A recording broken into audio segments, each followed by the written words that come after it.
አልጋው ተሸክሞ ወደ ቤቱ ገባ። ተረጋጉና እኔ ጋርም እናንተ ጋርም ሰዓት አለ። 3 ሰዓት ከ5 እያለ ነው ያለውና እኔ የማስተምረው 15 ደቂቃ ብቻ ነው። ይህን ደቂቃ ቁጭ ብላችሁ ቁማችሁ መከታተል ካቃታችሁ ራስን በጸበሉ በመስቀሉ መፈተሽ ነው። የእግዚአብሔር ቃል እየተነገረ ወዲያና ወዲህ ማለት ግን ጥሩ አይደለምና በእርግጠኝነት ነው ብላችሁ ከዚህ ደቂቃ በላይ አላስተምርም። ሁላችሁ ቁጭ ብላችሁ አድምጡ። እስኪ እጃችሁን ከፍ አድርጉ። በስመ አብ ወወልድ ወመንፈስ ቅዱስ አሐዱ አምላክ አሜን። ክቡራን በአውደ ምሕረቱ የምትገኙ ከክብሩ ዋና ጸሐፊው ጀምሮ የአስተዳደር ሰራተኞች፣ የስብከተ ወንጌል ክፍል ዋና ኃላፊ መምህር ኤልያስና እንዲሁም ደግሞ መምህር አክለው ሊቃውንተ ቤተ ክርስቲያን፣ አበው ካህናት፣ እንዲሁም ዲያቆናት፣ በዝማሬ ያገለገልከን ወንድማችን፣ አባቶቻችን፣ እናቶቻችን፣ ወጣቶች እንዲሁም ሕፃናት ሁላችሁንም በእግዚአብሔር ስም እላችኋለሁ እንደምን አደራችሁ? ነቃ በሉ እንጂ ክርስቲያን ነቃ ነው። እንደምን አደራችሁ? አብይ ጾም ብለን የመጀመሪያውን ዘወረደ ብለን የክርስቶስን መወለድ አይተን፣ ሁለተኛውን ቅድስት ብለን የሰንበትን ቅድስና የጾምን ቅድስና ተመልክተን፣ ሦስተኛው ምኩራብ ቤተ መቅደሱን የሚቀድስ የሚሰጥ የሚያነጻ የሚያስተካክል በቤተ መቅደሱ መኖር የሚገባው ምንና ምን መገኘት የሚገባው የቱና የቱ የሚለውን ያሳየበትን ሳምንት አሳልፈን አራተኛው ሰንበት መጻጉዕ ይባላል። ይህ አንድ ግለሰብ ነው። በግለሰብ የተጠራ ሰንበት 2 ሰንበታት አሉ። አብይ ጾም ላይ ኒቆዲሞስ የተባለና መጻጉዕ በተባሉ በሁለቱ 2 ሰንበታት ይጠራሉ። 6ቱ ግን ባለታሪክ ናቸው። ደብረ ዘይት፣ ገብርኄር እንዲሁም ዘወረደ ቅድስት ምኩራብ የምንላቸውና እነዚህ ኒቆዲሞስና መጻጉዕ ሁለቱ ግን አይገናኙም። ስለዚህ የዛሬው ሰንበት በአንድ በሽተኛ በሕመምተኛ የተጠራ ሰንበት ነውና የተጠራም ደግሞ ስለተፈወሰ ነው። ምዕመናን ዛሬ ያልታመመ የለም፣ ያልተፈወሰ ግን አለ። ዛሬ ያልዳነ የለም፣ ድኖ ግን ያልመሰከረና ያልተናገረ ሞልቷል። ስለዚህ ሁላችንም ድነን እንድንወጣ የአምላካችን የዚያ መልካም ፈቃዱ ይሆንልን። አሜን በሉ። እስኪ ሁላችሁም ተናገሩ። አልጋውን በሉ ተሸክሞ ሄደ። ምኑን? የተሸከመችንን አልጋ ተሸክመን እንድንገባ እግዚአብሔር ይርዳል። የተሸከመችንን ቤተ ክርስቲያን የሚሸከም አእምሮ ያድለን መድኃኔዓለም። ብዙዎቻችን ለቤተ ክርስቲያን ሸክም ሆነናል። ለሃይማኖታችን ሸክም ሆነናል። ለፍቅር ለይቅርታ ሸክም ሆነናል። የዛሬው ዕለት ግን 38 ዓመት ሙሉ ተሸክማው የነበረችውን አልጋ በሽተኛው ድኖ ተፈውሶ አልጋውን ተሸክሞ የሄደበት ታላቅ ቀን ነውና የተሸከመንን አምላክ ፍቅሩንና ይቅርታውን ቸርነቱን ተሸክመን እንድንገባ የአምላካችን የዚያ መልካም ፈቃድ ይሆንልን። ምን እንደሆነ ይመላል ልንገራችሁ። አሁን ላይ ተሸክመን የምንገባው የጠፍር አልጋ፣ የእንጨት አልጋ፣ የብረት አልጋ የለም። የእግዚአብሔርን ፍቅር ተሸክመን እንድንገባ እግዚአብሔር ይርዳል። አሜን በሉ። የተሸከመንን የእግዚአብሔርን ይቅርታውን፣ ፍቅሩን፣ ቸርነቱን፣ ርኅራኄውን፣ ደግነቱን፣ ቻይነቱን ተሸክመን ወደ ቤታችን እንድንገባ እግዚአብሔር ይርዳል። ይህን ካልኳችሁ ወደ ዕለቱ ታሪክ ነው የምንሄደው። የዕለቱን ታሪክ የምንጀምረው ሌሊት ሊቃውንቱ አጭር በሰጧችሁ ደቂቃ ነው የምንጠቀመው። አምላኩ ሰላ አዳም ለዕረፍት ሰንበተ ሰራ ሰንበተ ሰራ ይላል ቅዱስ ያሬድ። የአዳም አባት መድኃኔ ዓለም ሰንበትን ሰራ ይላል። ይህን ካለ በኋላ ሰንበት ደግሞ የኔ ናት። ሰንበት ለሰው ልጆች ተሰርታለች። ሰንበትን የሰራት የሰንበት ጌታዋ እኔ ነኝ። እኔ ደግሞ የአብ ልጅ ነኝ። እኔና አብ አንድ ነን። የሰንበት ጌታዋ ሰንበትን ለእናንተ ሰጥቷችኋል። አዎ ብውህ ሊተ እህድጋት ያተበየ ምድር። አዎ የሰንበት ጌታዋ እኔ አለ ኃጢአትን በምድር ተው ዘንድ ይገባኛል አለ። ምእመናን ዛሬ በማወቅም ባለማወቅም ብዙ ኃጢአት ሰርተናልና ይቅር የሚል እግዚአብሔር ስለ ቃል ኪዳኑ ሁላችንንም ይቅር ይበለን። አሜን በሉ። ይህን ቅዱስ ያሬድ በልቡ ያለው ነው። ሊቃውንቱ ሌሊት በመቋሚያ የዘመሙት ያዜሙት ቃል እግዚአብሔር ነው። ብውህ ሊተ እህድጋት ያተበየ ምድር። ሰውን ተወይ ብትሉት አይተዋችሁም። ማረኝ ብትሉት አይምራችሁም። እለፈኝ ብትሉት አያልፋችሁም። የሚያልፍ የሚምር ይቅር የሚል አዎ ባህሪው ይቅርታ የሆነ አምላክ ሁላችንንም ይቅር ይበለን መድኃኔዓለም። አዎ ይህንን ነው የሚለው። መጨረሻው ደግሞ ሰላም ይላል። እዚሁ ላይ ሊቃውንት የሚናገሩት ወረቀ ምድረ ወገብረ ጽውረ ይላል። በምራቁ አፈሩን አዋህዶ ዓይን ለሌለው ዓይን የሚፈጥር የሰላም ባለቤት እግዚአብሔር ነው አለ። ዛሬ ምናልባት የሥጋ ዓይናችን እያየ ነው። መንፈሳዊ ዓይናችን ግን ስለ ፍቅር ስለ ይቅርታ መመልከቱን ትቷል።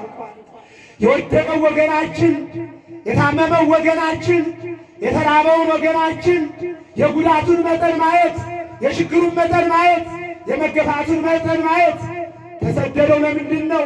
የወደቀው በምንድን ነው? የተጎዳው በምንድን ነው? ጥቁር የለበሰው በምንድን ነው? ትናንት ይዘክር ነበረ፣ ዛሬ ለማይለምን ሆነ። ትናንት ይሰጥ ነበረ፣ ዛሬ ግን የሰው እጅ ለምን ይመለከታል? ትናንት ቤት ነበረው፣ ዛሬ ድንኳን ውስጥ ነው ያለው። ትናንት ያስታርቅ ነበረ፣ ዛሬ ግን ራሱ ጥላቻ ውስጥ ነው ያለው። ይህን መመልከት የሚያይ ዓይን መድኃኔዓለም ነው ሁላችንም ያድለን። አሜን በሉ። ምክንያቱም ዛሬ ዓይኑ እንደ ኮከብ ወግ ወግ እያለ ጧት ላይ ተነስቶ ከፖል ጋር የሚጋጭ ትውልድ አለ። ዓይን የሌለው ግን መስመሩን ጠብቆ በትንሽዬ ከዘራ ራሱን ጠብቆ ሲጓዝ ታዩታላችሁ። አያችሁ፣ ከላይ ዓይን ካለው ይልቅ ውስጣዊ ዓይን ያላቸው እየበለጡን እየሄዱ ነው ማለት ነው። ለዚህም እኮ ነው ብላችሁ ሥጋዊ ዓይን አለን፣ መንፈሳዊ ዓይን ግን ደብዝዟልና እግዚአብሔር አምላክ የዛሬውን ዕለት እነሆ መንፈሳዊ ዓይናችን ስለ ሀገራችን፣ ስለ ሃይማኖታችን፣ ስለ ፍቅራችን፣ ስለ ይቅርታችን የምንመለከትበትን ዓይን ተሸክመን እንድንገባ አምላካችን የእግዚአብሔር መልካም ፈቃድ ይሆንልን። መንፈሳዊ ዓይን ተሸክመን እንድንገባ እግዚአብሔር ይርዳን።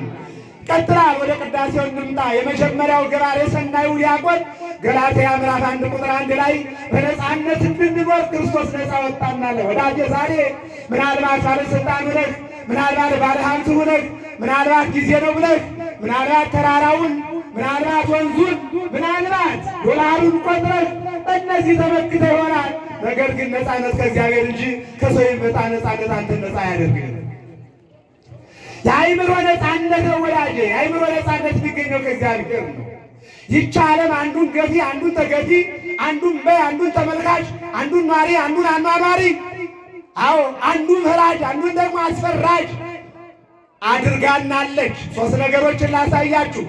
ቤት ያለው እየኖረ ያለ፣ ቤት የሌለው የቀኑ ፀሐይ የሌሊቱ ብርድ በማዳበሪያ ውስጥ የሚፈራረቅበት፣ ምግብ ያለው የሚበላ የሚያቀያይር፣ ምግብ የሌለው ቆሻሻ መጣያ ገንዳ ላይ እናንተ በሰበሰብ ብላችሁ በፌስታል የጣላችሁትን የሚበላ ወገን፣ ልብስ ያለው የሚያቀያይር፣ ልብስ የሌለው ራቁቱን የሚሄድ እዚች ሀገር ላይ ነው ያለነው። ለዚህ ነው ቅዱስ ጳውሎስ የተናገረውን አንድ መልእክት ብቻ ልንገራችሁ። ለጢሞቴዎስ ምን አለው? ወንዘ ንመጽእ ውስተ ዓለም ምንተን ኢያምጻእነ። አንተ ልጅ መንገድ ላይ ነው ያገኘው ወጣት ነህ። የወጣትነት ጊዜም በከንቱ እንዳታባክነው ተጠቀምበት። መጠቀም ማለት መዘሞት አይደለም። መጠቀም ማለት መስረቅ አይደለም። መጠመቅ ማለት ሃይማኖት መለወጥ አይደለም።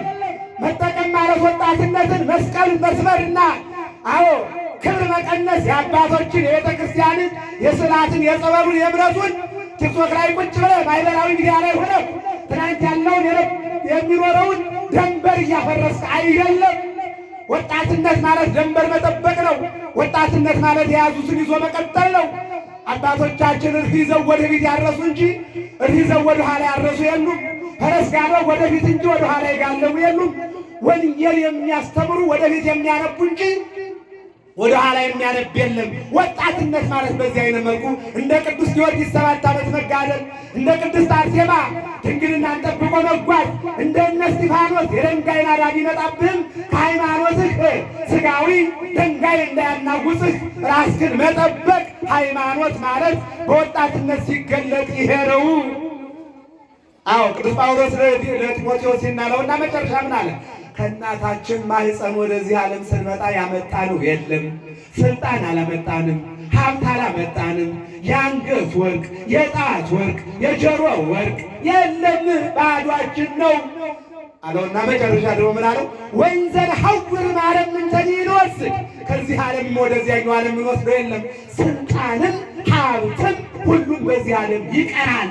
የሚያገፋፉን አንዱን ሀብታም፣ አንዱን ድሃ፣ አንዱን ባለስልጣን፣ አንዱን ደግሞ ተገዥ፣ አንዱን ደግሞ ኗሪ፣ ሌላውን አኗኗሪ ያደረገችን ዓለም ትቀራለችና፣ ስለዚህ የማይቀረውን ዓለም ለማግኘት እግዚአብሔርን ላስተዋውቅህ አለ። እግዚአብሔርን የምታስተዋውቀንን ቤተ ክርስቲያንን ጸንተን እንድንኖር የአምላካችን የዚያ መልካም ፈቃድ ይሆንልን። ይህንን ያለው አስታወቀው፣ ከአሕዛብ ወደ ክርስትና መጣው። እኛ እኮ ዛሬ ብር አይተን ከኦርቶዶክስ ወደ አሕዛብነት፣ ከኦርቶዶክስ ወደ ምንፍቅና ፕሮቴስታንት፣ ወደ ተለያየ እምነት የምንገባ መልክ አይተን፣ ገንዘብ አይተን፣ መኪና አይተን፣ ዳቦ አይተን ለሚያልፍ ነገር የማያልፈውን እግዚአብሔር፣ ለሚቀር ነገር የማይቀረውን እግዚአብሔር፣ ለጊዜያዊ ፍላጎት ዘላለማዊውን እግዚአብሔር በቁስ ነገር የምንለውጥ ሰዎች እኮ ነን ምዕመናን። በስንቱ ተሸከመን እግዚአብሔር። ነገር ግን የተሸከመንን አምላክ መሸከም አልቻልንም። እኛ ካጠገባችን ያለችው ሚስታችን እኮ አንቺ ሴትዮ ተሸክሜሻለሁ ከትከሻዬ ወረጅ እኮ ነው የምልህ። አንተ ሰውዬ ተሸክሜሃለሁ ይበቃኛል፣ ትከሻዬ ዝሏል ውረድልኝ ነው የምትይው እኮ አይደል እንዴ? ነገር ግን አንቺንም አንተንም እናንተንም እኔንም የተሸከመ አምላክ አለ እግዚአብሔር። እግዚአብሔርን ተሸክመን ፍቅሩ ማለት ነው እንድንገባ የአምላካችን የእግዚአብሔር መልካም ፈቃድ ይሆንልን። ስለዚህ ጳውሎስ በገላትያ ምን አለ? በነፃነት እንድንኖር እግዚአብሔር ነፃ ወጣን፣ ክርስቶስ ነፃ ወጣን አለ። ነፃ ያወጣን አምላክ ክብርና ምስጋና ለስሙ ይሁን። ያዕቆብ 5:14 ላይ ደግሞ ምን ይላል? እንዲህ ይላል የታመመ ሰው ከመካከላችሁ ቢኖር፣ ተናገሩ እስቲ፣ የታመመ ሰው በሉ በመካከላችሁ ምን ይል ቢኖር። ትርጓሜው ካህናትን ይላል። ጥሬ ወንጌሉ ቤተክርስቲያን ሁለት አይነት አላት። ጥሬ ንባብ አላት፣ ትርጓሜ አላት። በጥሬ ንባቡ ሽማግሌዎችን ይጥራ ይላል። በትርጓሜያችን ደግሞ ካህናቱን ይጥራ ይላል። ካህናቱን ይጥራና እነሆ ዘይት ይቀቡት፣ ይጸልዩለት። ባመኑና በተሾሙ ካህናት ተጸልዮለት የተጠመቀ ዘይት የተቀባ ድውይ የአባቶች ጸሎት ድውዩን ይፈውሰዋል ይላል ቅዱስ ያዕቆብ። ደግሞ የሐዋርያት ሥራ ምዕራፍ 3 በቅዳሴው ላይ የተነበበው ነው እያብራራሁላችሁ ያለሁት። አንድ በሽተኛ ነበረ ቤተ ክርስቲያን በር ላይ ቤተሳይዳ መዳንን ሳይሆን መኖርን ተስፋ አድርጎ መኖር ምንድን ነው? ትንሽዬ ድቃቂ ሳንቲም ከምዕመናን ለምኖ፣ አንዳንዶቹ ፍርፋሪ እንጀራ ዳቦ፣ አንዳንዶቹ ኪል የሚል ሳንቲም ሰጠውት በዚህች ራሱን የሚያኖር አንድ ድሃ ነበር ይልና ከዕለታት በአንድ ቀን ግን ቅዱስ ጳውሎስና ቅዱስ ዮሐንስና ቅዱስ ጴጥሮስ ወደ ቤተ መቅደስ ሲገቡ ሳንቲም የሚሰጡት መስሎት ቀጥ አለና እንዲህ አያቸው። የፈለግከው ሳንቲም ነው፣ እንጀራ ነው፣ ዳቦ ነው፣ እስካሁን አግኝተሃል፣ ግን አልተለወጥክም። ምን አላልክም? አይሰማኝ። ምን አላልክም? በተሰጠው ዳቦ አልተነሳህም፣ በተሰጠኸው ብር አልተነሳህም፣ ኑሮህም አልተለወጠም። ለአፍ ብቻ ነው የሆነው። ተነስተህ እግዚአብሔርን ማመስገን አልቻልክም። ተነስተህም ነግደህ ማትረፍ አልቻልክም። ስለዚህ አሁን የምንጠብቀው ከእኛ ብርና ወርቅ ነው አይደለም። እኛ እሱን አንሰጥም። በኢየሱስ ክርስቶስ ተነሳና ወዲያና ወዲህ በል ብለው ተናግረው ሲጨርሱት አልጋ ላይ ተጣብቆ የሰዎችን እንጂ እጅ አድርጎ ይኖር የነበረው በቅዱስ ጴጥሮስና በዮሐንስ ጸሎት ከምኝታው ተነስቶ እግዚአብሔርን አመሰገነ። ክብርና ምስጋና ለመድኃኒዓለም ይሁን። ይህንን ነው የሚነግረን። ተውት እልልታውን፣ ወንጌሉን አድምጡ። ሰዓት እያለቀ ነው። የሰማችሁ ነው አይደል? እልልታውን ትሙት፣ ሁላችሁ አድምጡ። እልል እያለ ነው በየቀኑ ላይ ሰላም አመጣ መሽክርት አመጣ። አድምጡ ዝም ብላችሁ ቃሉን እየሰማችሁ ነው አይደል? አትበሉ እያልኩኝ አይደለም፣ እየሰማችሁ ነው። ቤተ ክርስቲያናችን የሥርዓት ባለቤት ናት፣ ባለቤት ናት። የሊት ማይሌት መጣችሁ ብታድሩ ወትቀውም ንግሥት በየማንከ በአልባሰ ወርቅ ጽፍቶ ብርት እያሉ ሊቃውንቱ በዚህ በኩል ያሉት ሊቃውንት መቋሚያ ይዘው እንዲህ እያደረጉ ሲተረክዙ፣ በዚህ በኩል ያሉ ሊቃውንት ደግሞ እያጨበጨቡ ወትቀውም እያሉ ያመሰግናሉ። ምንም ችግር የለውም። እየሰማችሁ ነው አይደል? አዎ ዋናው ውስጥ ላይ ገብቶ አንዳንድ ጊዜ የከንፈር ላይ ያለው እውቀት አስቸጋሪ ነው። ውስጥ ላይ ስናውቀው ግን መጨብጨብ ችግር የለውም። እየሰማችሁ ነው አይደል?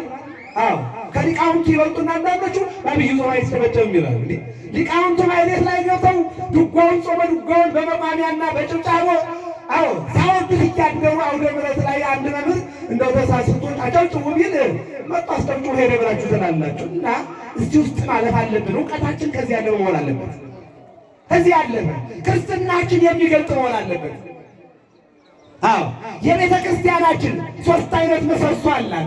7ቱ ምስጢራተ ቤተ ክርስቲያን፣ 5ቱ አዕማደ ምስጢር፣ 3ቱ ምሰሶች የሚባሉት ደግሞ ዶግማ፣ ቀኖና፣ ስርዓትና ትውፊት። እነዚህን ጠንቅቀን ካወቅናቸው አንድ መምህር አጨብጭቡ ስላለ አናጨበጭብም፣ አታጨብጭቡ ስላለ ደግሞ አንተውም። ኢማን መቻል ነው እና እውቀታችን እንደው ላይ ሳይሆን ውስጡ ላይ የበቀለ ሊሆን ያስፈልጋልና ያን እንድናደርግ አምላካችን የእግዚአብሔር መልካም ፈቃድ ይሆንልን። ስለዚህ አሁን የምንሄደው ደግሞ ወደ ምስራቁ እግዚአብሔር ይረዶ ስታራተ ማሙ ወይ በይት ወጡ ሁሉ ምስታሜሁ እንደው አንተ እቤት እግዚኦ ተሳሃለኒ። በአልጋው ላይ ሳለ እግዚአብሔር ይረዳዋል።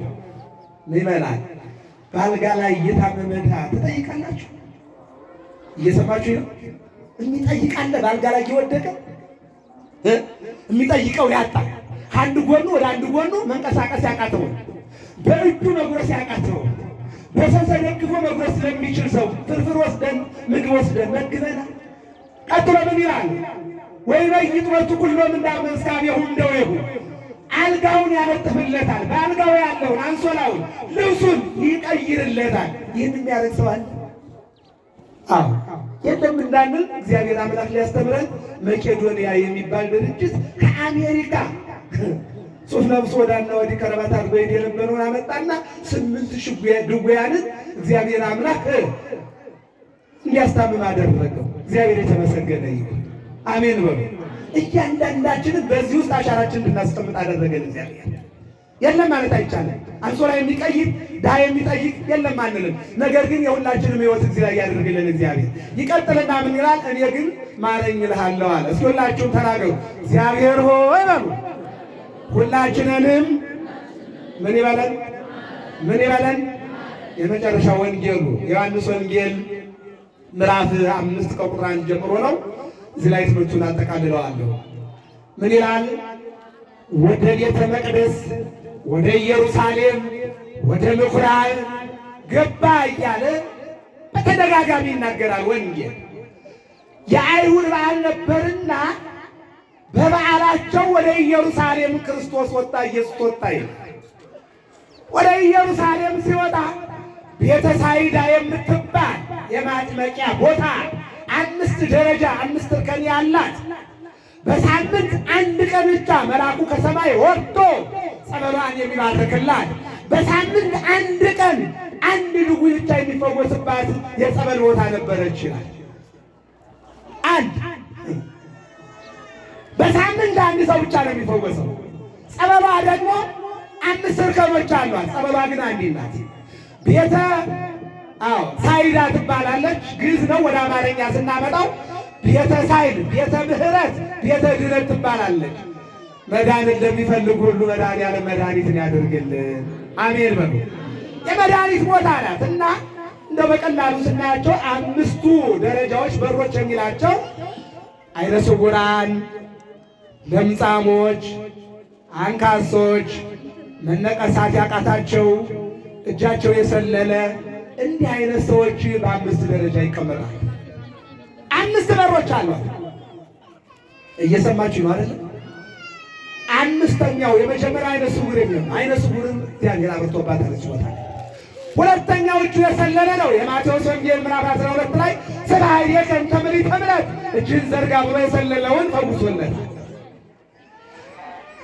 ቀጥሎ ደግሞ የጎበጠ ነው። ሉቃስ 13:6 ላይ ጎብጣ ቀና ብላ ማየት ያቃታት አንዲት እናት ነበረችንና ወደ ምኩራብ ገባና መድኃኔዓለም ተመለከታት። አንድ ቃል ብቻ ተናገረ። አንቺ ሴት ቀና በይ ከኃጢአትሽ ተፈተሻል ሲላት ቀና ብላ ተመለከተች። ክብርና ምስጋና ለመድኃኔዓለም። እግዚአብሔር እንዲህ ነው። የፈውስ ቀን ነው። ይቀጥልና ደግሞ የተደበለበለ የሚለው የዛሬውን መጻጉዕ ነው። 38 ዓመት ሙሉ የሆነ አንድ ሰው ነበረ ይልና ኢየሱስ ሄደና አንተ ሰው አለ። አቤት አለ። መዳን ትፈልጋለህ አለ። ሰው የለኝም አለ። እስኪ ተናገሩ። ምን የለኝም? ምን የለኝም? ይህ ድምፅ እኮ ከተማችን ሞልቷል አይደል? ፍርድ ቤት አልፈረድለት ሲል ምን ይላል? ሰው የለኝም። ምን ይላል ደግሞ? እጅ የለኝም፣ በእግሬ ብቻ ነው የምሄደው። እየሰማችሁ ነው አይደል? ሰው የለኝም ይላል።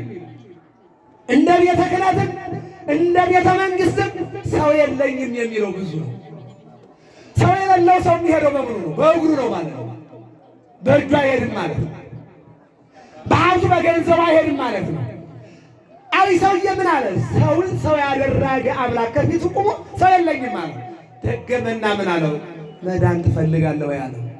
ለምን ይህን ደገመ ካላችሁ በቀራንዮ በጥፊ የሚመታው ስለሆነ ሰንበትን ሽረህ አድነኸኛልና አንተ ሰንበትን ሻርክ ነብሮ 5 ጣቱን እንዲህ አድርጎ የሚመታው ስለሆነ አስፈቅዶ ሊፈውስ ነው ያድነው። በኋላ መዳን ትፈልጋለህ ወይ አለው። ሁለተኛ እፈልጋለሁ ያለው። ተነስ ንሳ አራተከ አልጋህን ተሸከም ወደ ቤት ግባ። አሁን ወረፋ ያዝ፣ ካርድ ያዝ፣ ተመርመር፣ ላብራቶሪ፣ መድኃኒት፣ መርፌ፣ አልጋ ላይ ተኛ። እኒህ ሁሉ የሉ። ነገር ግን ምን አለው? ተነሳና፣ እስኪ ሁላችሁም ተናገሩ። ተነሳና አልጋህን ተሸክመህ ወደ ምንህ። ስንት ዓመቱ ነው? አይሰማኝም። ስንት ዓመቱ ነው? ይህ ሰውዬ ግን አይደንቃችሁ? እስኪ ከትዕግስቱ ይውጥ። ሰዓቴን ጨርሻለሁ፣ ግን ምርቃት ነው። እየሰማችሁ ነው? ሰዓቴን ጨርሻለሁ። ስንት ዓመቱ ነው? 38 ዓመቱ። እናንተ አሁን ቅድስት ሥላሴ 7 ቀን ተጠምቃችሁ 8ኛ ቀን ትደግማላችሁ? አይ ሥላሴ ረስተውኝ ያልሆነ ማርያም ነው የምትሉ ማርያም ትሄዱና ደግሞ 7 ቀን ትጠመቃላችሁ። አይ ማርያምን ዘንግታለች ወደ አርሴማ ልጅ አርሴማ ደግሞ 7 ቀን ትጠመቃላችሁ። ዝቁላችሁ ደግሞ ወደ ዓለም ባንክ ገብርኤል ትሄዳላችሁ። አያችሁ? ይህ ሰውዬ ግን ስንት ዓመት? 38 ዓመት። አያችሁ ትዕግስቱ? እኛ እኮ ትዕግስት የለንም እኮ። አያችሁ? ለዚህ ነው ሶሎሞን ዘጸና ይሄ ቤተክርስቲያን ምሳሌ ነው። ዘጸና ፍሬሃ ለቤተክርስቲያን ይበል ዘጸና ዴድሃ ለቤተክርስቲያን ይበል ፍሬሃ ነው። ሶሎሞን ደግሞ በለሱን የጠበቀ ፍሬውን ይበላል ብሏል። የቤተክርስቲያንን በር የጠበቀ ድነትን ያገኛል ይላል። ይህን ሰውዬ የፈወሰ አምላክ እኛንም ይፈውሳል። አሜን በሉ። 38 ዓመት በትዕግስት ቆይቶ መዳን ትፈልጋለህ አለ። አዎ አለ። አሁን 30 ቀን ጠብቀኝ፣ 40 ቀን ጠብቀኝ፣ ወረፋ ያዝ ቢባል ሰውዬ ሰርች አካባቢ እንዴት ሊሆን ይችላል? እሱ ግን 38 ዓመት የቆየ ስለነበረ ምን አለው? መዳን ትፈልጋለህ ወይ ሲለው አዎ ሲል ተነሳና አልጋህን ተሸከም አለው። አልጋውን ተሸክሞ ወደ ቤቱ ገባ። ክብርና ምስጋና ለመድኃኔዓለም። ምዕመናን ይበቃናል። እዚህ ላይ ትምህርቱ በእውነት ዛሬ ሥላሴ ናቸውና በቅድስት ሥላሴ ፊት ሁላችንንም ንስሐ ገብተን የሥላሴን ፈጣሪነት የእኛን ፍጡርነት